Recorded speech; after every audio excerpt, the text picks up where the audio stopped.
All right, we're going to go ahead and get started with today's webinar. So today's webinar topic is what your scholars slash applicants wish that you knew as the admin or the organization running these scholarship programs. So today I'll just give you a little quick brief run through of what we're going to be doing. We're going to start with some intros of me and both Hallie. I also have here from my team a quick overview of reviewer, and then we're going to give you some common issues and things we've been seeing from the applicant side of things, and then some possible solutions. And then at the end, we will open it up for a little question and answer. So I'll turn it over to Hallie and let her introduce herself. Hi, so I'm Hallie. I'm a member of the customer success team here at Reviewer. My day-to-day kind of looks a lot of one-on-one time with clients, helping onboard them into Reviewer and then helping them every step of the way through their event in Reviewer. So building their event out, getting submissions, and everything in between. Yeah, so I'll give you a little brief overview of myself. My name is Callie, and I run all of our marketing efforts here at Reviewer. So I'm here to come from kind of a marketing perspective on this topic, and then Hallie is here to share with you what she's hearing from our current clients and people who are in your same position running these programs. All right, let's just get right on into it. So the real challenge here is that what we've seen here at Reviewer is a lot of admins are placing most of their focus on the operational side and making sure that things are running smoothly. In the weeks and months leading up to your scholarship program, we see the admin working on things like the score sheets and making sure those are correct and what they actually want in the applications and the reasons why they want that different information and coming up with their different topics for all of their essays and stuff like that. So we just see that um, a lot of a lot of admins are really focusing on the operational side rather than what that will actually look like for the applicants. So I'm going to let Hallie share a little bit of what she's been hearing from our clients that are speaking on their applicants and how they're feeling when it comes to these scholarship programs. Yeah, so while the operational side of things is obviously very important to run your event and make sure everything goes smoothly, it's also super important to keep in mind that this scholarship program that you're running is for the applicants. Without the applicants, you wouldn't need to be running this program. So something that we kind of like to keep in mind is their perspective. So these scholarships that they're applying for, 99% of the time, those applicants are going to feel stressed. They're angsty about getting this scholarship, and these scholarships play a really big role in some of their future endeavors and whatnot. So just understanding their stressful situation and then kind of understanding what applicants are looking for. So what applicants want is that streamlined process. They want to be able to start, get in, get out, everything in one place. Not having to worry about things not being sent in, lost in the mail, anything along those lines. Yeah. So, some of the things that we are seeing from the applicant and scholar experience side of things, have been seeing a lot of Google Forms or job forms. That brings up the issue that Hallie just touched on, where applicants will go and fill out their essays and get halfway through it, but if they have to stop for any reason, they would lose all of that work and then have to go back and redo it. Typically, from what we've seen, if that were to happen, they normally do not end up continuing to fill out that application. And we also see a lot of email submissions when typically with that, there's things like spam filters. Those are always getting better and better as we go through the years. So oftentimes applications might end up in the spam filters and will never actually get considered. We see things like PDFs, which are really, really difficult to work with on computers and stuff like that, and lots of printable printable aspects to things, which just causes things to get lost. It's bringing them through like a pretty lengthy process that way when it's manual like that. So we just see the rate of applicants go down. And when you're using those manual processes based on rather than using a one centralized hub for everything. Yeah, so with that, let's talk about some modern solutions that can be offered to combat those issues. So things like profile-based applications, where applicants create a profile through your microsite, and then they can just log back in, things save, they can go back in, resubmit, edit, all because they have created an account and none of their information, their data is lost. Eligibility pre-screening, so making sure that these applicants are eligible for the scholarship you're providing, so they don't waste your time or their time filling out an application that they don't qualify for.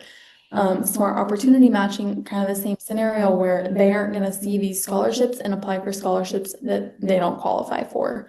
Automated reference collection, so instead of taking the applicant's word for it or leaving it on their hands to kind of get things through, we offer reference through reviewers, so they will get an invite submitted, and then it's all done right there. Template-based references, so this allows or submitters, reviewers, excuse me, to all fill out the same rubric, have even fair scoring, and it's all just going to be a lot more cohesive and be a lot more fair in the long run for your applicants. So with that, I'm going to go ahead and show you what the submitter's process looks like. So what it will look like when they get that microsite link and then they fill out their application. So when they first click onto that microsite link, this is what it's going to show them, something like this. You can put description and rules, which is super helpful options to keep your applicants informed, and then they can either create an account or log in. So if they've used Reviewer before, they can log in. If they need to create an account first time, they can do that. Something we really like to highlight here in Reviewer is our chat box. So we are here 8 to 5 Central Time for all admin needs, but also submitters as they're going through the portal. They can come and they can talk to one of our Reviewer team members, and we can help them out with any problems they're having. Enter their information, create an account. So then here it'll take you into the form. So obviously everyone's form is going to look different, but all kind of the same idea. So for all required questions, there is a red asterisk that will appear on the form.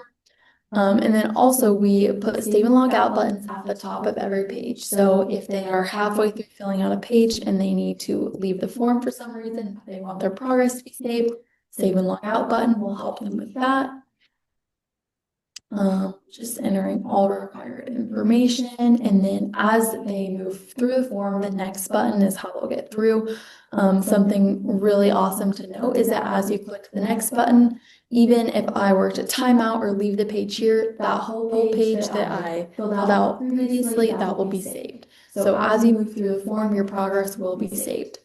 Just continue filling out the form. Upload, we have upload components where you can either allow for one upload or multiple uploads.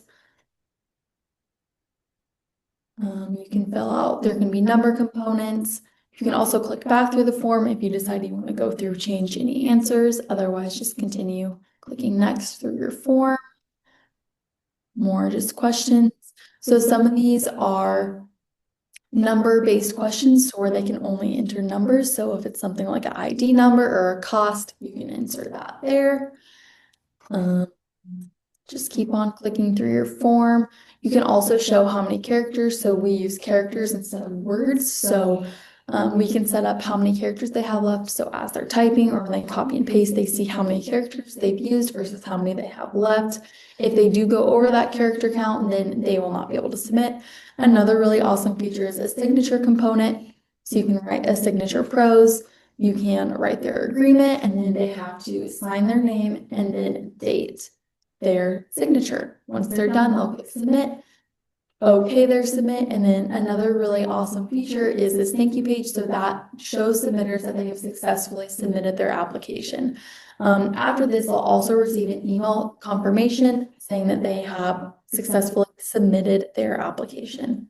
So with that, another thing that submitters can do that's really helpful is they can log into their submitter portal. And this is what they'll be brought into. So this is their instructions page. So if they want to create a new submission, these instructions will help them. All submissions submitted within that one event will be listed here. Um, and then they also have the opportunity to add another submission if allowable. If they want to edit a past submission, they'll go to the My Submission page, click Edit, and then they're able to edit their form there. The last thing I will show you is looking at it on the admin side of things. So as you are getting submissions in, the first way that you'll look at it is when you first log in, you'll be in your admin dashboard. So you can see all of your entries, the status of those entries, and just kind of keep a broad look at things. If you want to go a little bit more in depth, you can go to your manage submissions page and you can see all submissions, their status, their groups if you have auto grouping set up, what time they submitted, if they've updated. This is just a really good descriptive page of where you can see all submissions. I'll let Callie take a screen share back. All right. So then now that Hallie has showed us the applicant side and then also a little bit of what you would be seeing as an admin, we just wanted to touch a little bit on the judging side or your evaluators that are going to be looking at all of these applications.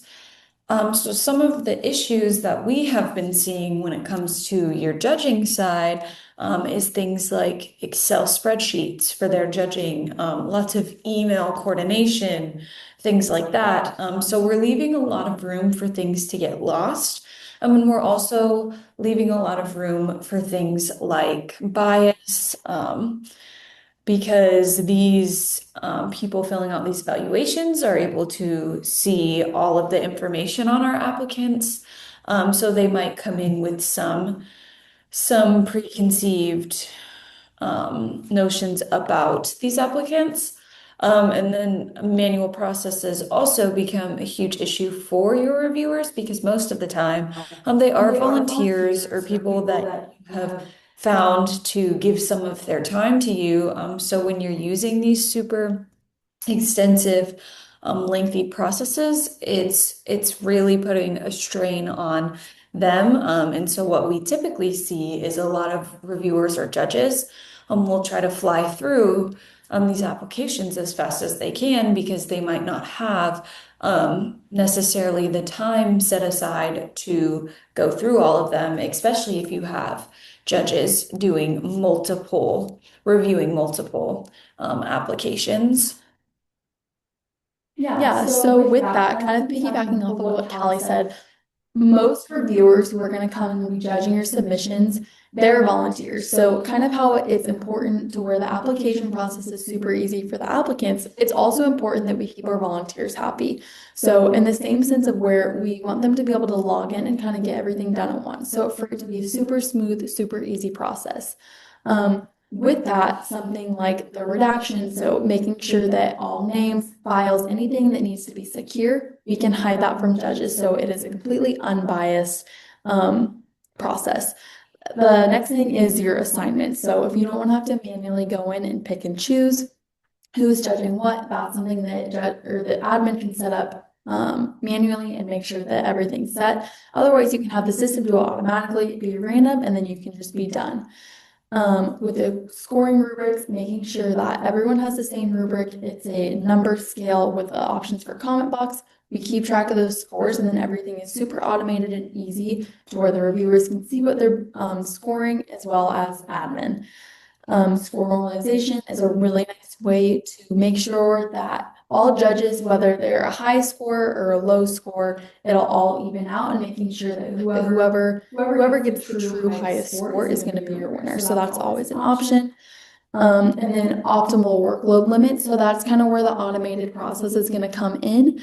Or they can set a minimum and maximum number of submissions for each reviewer to review so that no one gets 10 more submissions than a different reviewer. So with that, I'm going to show you a reviewer's process here quickly. So what it will look like for reviewers when they're invited into your event. So the first thing is they're going to get an email, an invite link, which will take them to a password page where they will set a password. Their username is going to be the email that was sent to them for creating this account. And then upon logging in, all submissions will be shown. So this all submissions will be listed, and then to evaluate, they can click the edit button. And with that, it will open up two pages. So we're going to see your scorecard on the right and then the submission form on the left. So this allows a really, really easy process for judges to where everything is open on one page so they don't have to have multiple papers, multiple tabs, anything. It is all right there and it's a super easy process for your judges. Another thing that we see a lot with our admin is setting up these scales. So it's a 1 to 5, and they label 1 being very poor, 6 being amazing.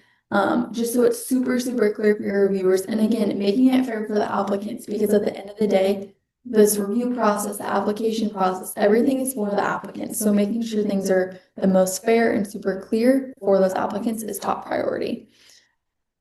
Just clicking through, and then they will click submit. Once they are finished, the total will be shown at the bottom. And then once they've submitted, they can back out. They also have the opportunity to write notes, comments, anything like that. And then down here, again, this is where they're going to see all submissions. Over here, there's a column for score so they can see what they've scored, all submissions, and then also a status bar letting them know if they've started, whether it's incomplete, complete, just so they can have a really easy way to keep track of everything that they've done. And that is going to be it for your reviewers process. Super easy for them. All right, moving right on. Okay, the last thing we kind of wanted to go over just really briefly is your impact tracking. So from a marketing perspective, I know it is super important that when you finish all of these programs, you have the data to back up all of the work that you have just done. I know that you are probably answering to stakeholders or somebody else in your organization, or even members of your organization, that when the scholarship programs are over, they're going to want to see the results. They're going to want the numbers that prove that this was successful. They want to look at applicants. They want to look at how your programs improve from year to year as you're putting them on. And they also want to see how that's affecting your applicants, and the good that it's doing for them with things when it comes to like graduation rates, and stuff like that as they move on and actually use these scholarships. Because, like Hallie said, at the end of the day, this is about your applicants getting these scholarships for their higher education. So some of the things we're seeing when it comes to tracking some of these metrics is we do see a lot of silence after the award programs are over, after your scholarships have been given out.